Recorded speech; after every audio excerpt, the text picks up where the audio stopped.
महासमुंद जिले के बसना ब्लॉक के 7 गांवों के ग्रामीणों ने शनिवार को नेशनल हाईवे 53 पर चक्का जाम कर कुड़ेकेल पुल के तत्काल निर्माण की मांग की।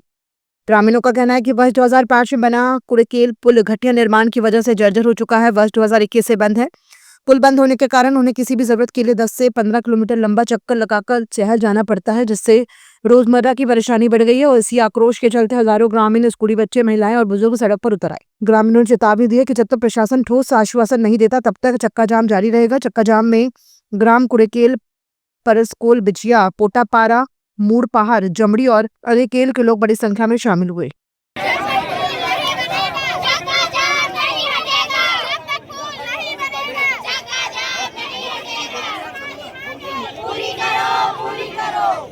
अमीषा साहब, कक्षा 7 पुल के लिए और रोड के लिए हम लोग 10 साल से मांग कर रहे हैं। वो लोग हमारी मांग को पूरी नहीं कर रहे हैं।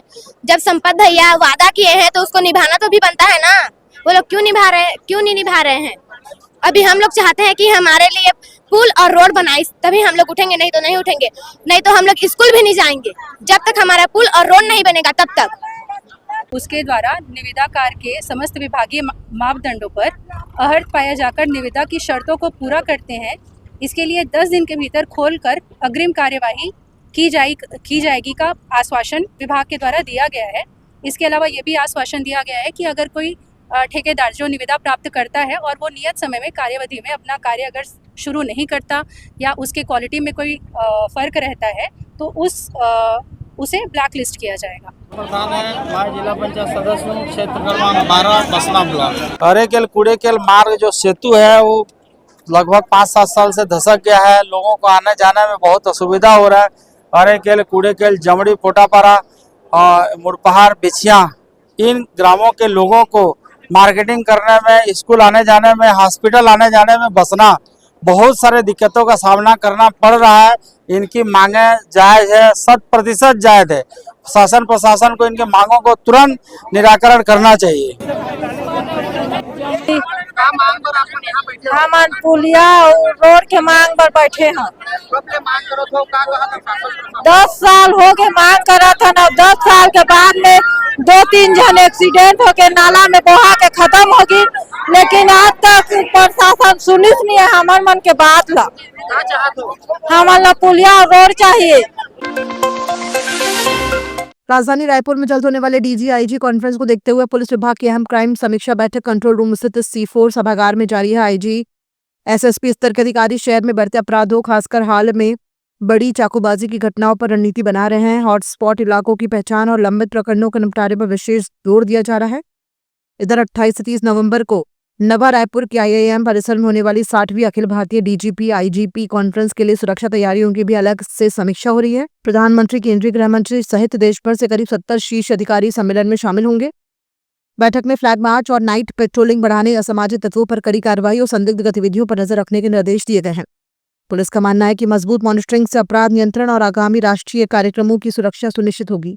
आज जिले भर के सभी थाना प्रभारी, चौकी प्रभारी, सभी राजपत्रित अधिकारियों के साथ में मंथली क्राइम मीटिंग ली जा रही है, जिसमें इस पूरे अब तक की घटना घटित हुए हैं उसमें से लंबित अपराध, लंबित चालान, लंबित मर्ग और अन्य जो लंबित शिकायतों के संबंध में विस्तृत समीक्षा की जाती है, जिसके तहत में आज सभी थाना प्रभारियों की समीक्षा की जा रही है।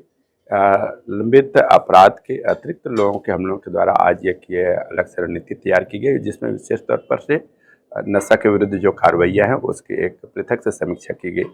इसमें आने वाले दिनों में इनके नशे के विरुद्ध में जो कार्रवाई की गई है, जिसकी कोर्ट में जो ट्रायल चल रही है उसमें और ट्रायल को कैसे अच्छी की जा सकती है उस पर समीक्षा की गई है।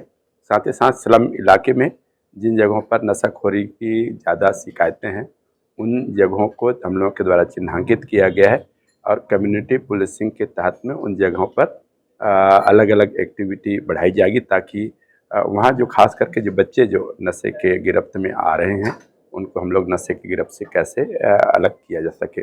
इसके अतिरिक्त जो पूरे रायपुर के अलग अलग थाना क्षेत्र में निवासरत ऐसे लोगों को चिन्हांकित करने के लिए भी निर्देश दिए गए हैं जो कहीं न कहीं नशे में गिरफ्त में आकर के कोई अपराध घटित करता है, उनके एक रिकॉर्ड तैयार करने के लिए बोला गया है।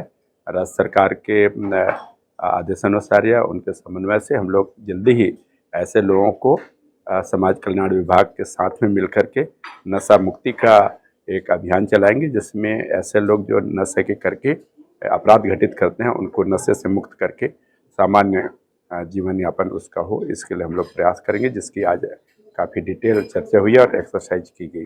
इसके अतिरिक्त अलग अलग थाना क्षेत्र के निगरानी बदमाश हैं, गुंडे बदमाश हैं, फरार बदमाश हैं, उनकी एक एक समीक्षा की गई।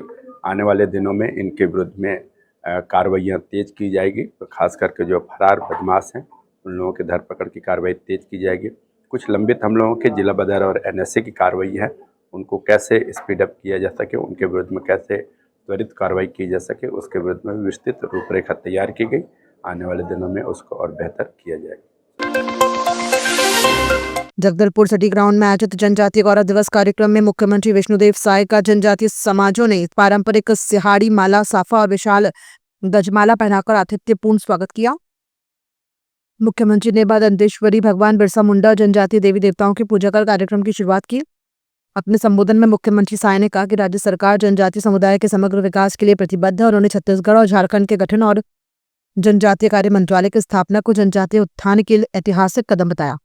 साथ ही प्रधानमंत्री नरेंद्र मोदी द्वारा 15 नवंबर को जनजातीय गौरव दिवस घोषित करने के निर्णय को भी आदिवासी नायकों के सम्मान की परंपरा का विस्तार कहा। मुख्यमंत्री ने बिरसा मुंडा के उलगुलान आंदोलन और उनके समाज सुधारक स्वरूप को याद करते हुए कहा कि बिरसा मुंडा ने आदिवासियों की भूमि अधिकार, स्वाभिमान और एकता के लिए अद्भुत संघर्ष किया था। सरकार इसी भावना के साथ जनजातीय समाज के विकास की दिशा में आगे बढ़ रही है। गरियाबंद जिले में धान खरीदी के लिए बनाए गए 90 केंद्रों में विकल्प के तौर पर भेजे गए अधिकांश खरीदी प्रभारियों ने कार्यभार संभालने से इंकार कर दिया था। राजस्व पटवारी संघ ने अतिरिक्त काम का हवाला देते हुए शासन को ज्ञापन सौंपा, जिम्मेदारी लेने से साफ मना किया। वहीं कृषि विस्तार अधिकारियों ने भी विभागीय निर्देशों का हवाला देकर खरीदी कार्य से दूरी बना ली थी। ऐसे हालात में आधी रात को शासन ने धान खरीदी योजना को अनिवार्य सेवा घोषित करते हुए एस्मा लागू किया। इसमें के बाद आनन फानन में आज खरीदी प्रक्रिया शुरू कराई गई है, हालांकि तैयारी अधूरी बताई जा रही है। यहाँ पर संस्था के कर्मचारी हड़ताल पे जाने पर धान खरीदी में सारी समस्या का समाधान नहीं हो पाएगा। इसमें हम लोगों को बहुत सारी अड़चनें आएंगी, क्योंकि वो लोग सब माने पूरा टोटल ट्रेन वाले हैं और अभी हम नए नए कर्मचारी को यहाँ पर भेजा गया है। इन लोगों को उतना अनुभव अभी नहीं है धान खरीदी के संबंध में, तो इसलिए यहाँ पर अब व्यवस्था भी संपूर्ण ढंग से नहीं हो पाया है। व्यवस्था करने के लिए भी समय लग रहा है। ये व्यवस्था के उपरांत भी यहाँ पर अगर कर्मचारी वापस नहीं आते हैं तो यहाँ पर बहुत सारे हम लोगों को अड़चनें आएंगी और धान खरीदी में बहुत सारा समस्या खड़ा होगा। उसमें सबको तकलीफ़ होगा, कर्मचारी को भी होगा, किसान को भी होगा और जितने भी हैं। और जो आप अभी बता रहे थे कि कर्मचारी नहीं आने से क्या होगा, कर्मचारी नहीं आने से बस वही समस्या हमको खड़ा होगा। और कर्मचारी का जो मांग है उसके लिए संबंध में भी आपने पूछा था, तो कर्मचारी का मांग ऐसे तो जायज़ भी है और सबको संभव नहीं है, लेकिन मेरा सोच है कि शासन को कुछ तो इनको आश्वासन दे करके और इनको संस्था में वापस भेजना चाहिए ताकि कार्य सुचारू रूप से चल सके। कुछ जगह जैसे कि अभी आना प्रारंभ हुआ है और कार्यग्रहण अपने प्राधिकृत के समक्ष लिखित में माननीय कलेक्टर और शासन के आदेशानुसार प्रवेश कार्यग्रहण किया जा रहा है। जी, मैंने कल ही इसी संबंध में माननीय शासन को अपना पत्र लिखा था। तत्संबंध में अभी तक प्रभार जो समिति कार्यरत प्रभारी है प्राधिकृत को नहीं सौंपा है, इसलिए काम प्रभावित होने की संभावना बनी हुई है। दिक्कतें तो बहुत सारी हैं सर, कि जो यहाँ पूर्व से जो कार्यरत कर्मचारी हैं वो दक्ष होते हैं, परिपूर्ण होते हैं। अभी जो वर्तमान महत्वपूर्ण शासन की धान खरीदी व्यवस्था है, अलग पृथक विभाग से कर्मचारी कार्य संपादन के लिए भेजा जा रहा है। ये तो क्या है, ऑप्शन वहाँ से उपलब्ध हो जाएगा ऊंचे विभाग से, जैसा भी होता है। तो ये तकनीकी समस्या नहीं आएगी जहाँ तक पारदर्शिता हो। इसलिए जो कुशल कर्मचारी समिति के हैं उनके अभाव में या उनके अनुपस्थिति में पारदर्शिता पूर्वक कार्य किया जाना असंभव है। छत्तीसगढ़ में समर्थन मूल्य पर धान खरीदी का बहुप्रतीक्षित सीजन आज 15 नवंबर से औपचारिक रूप से शुरू हो गया, लेकिन पहले ही दिन कई खरीदी केंद्रों में व्यवस्थाएं पटरी पर नहीं दिखी।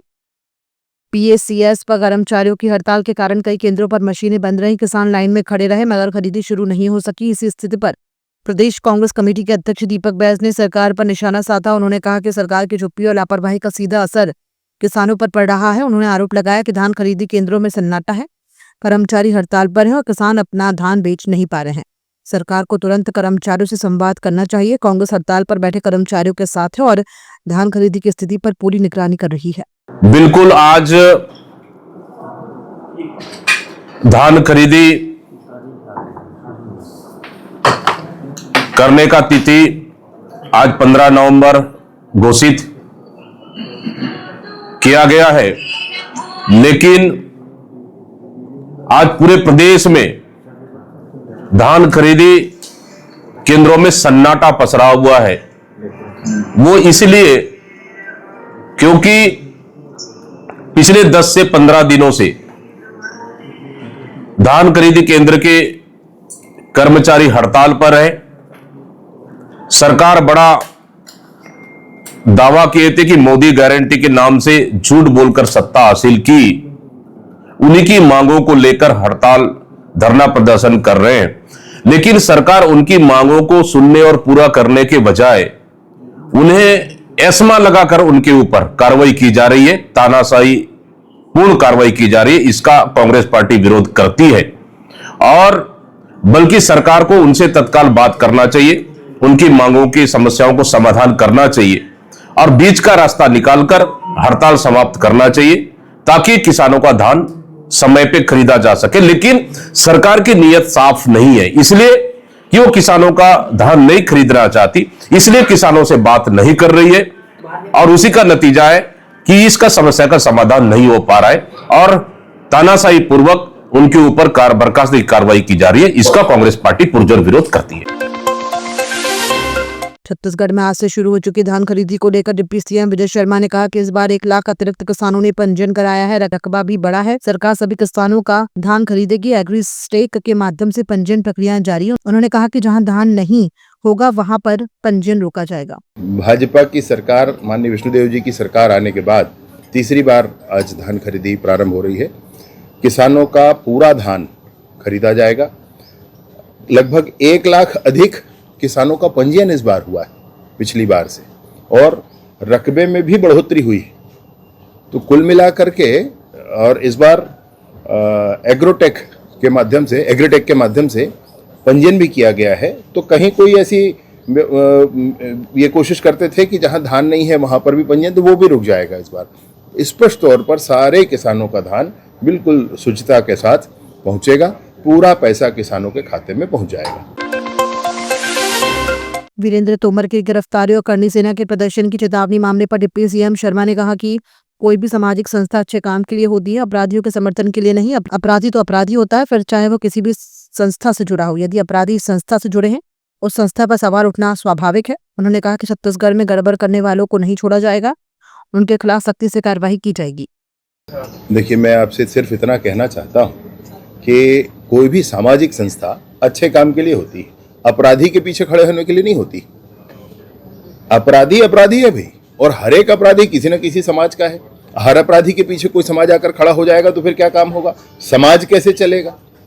आज आपको ये लग रहा है अच्छा उसमें क्या गलत हुआ है, इतनी सारी धाराएं हैं, कार्यवाही हुई है।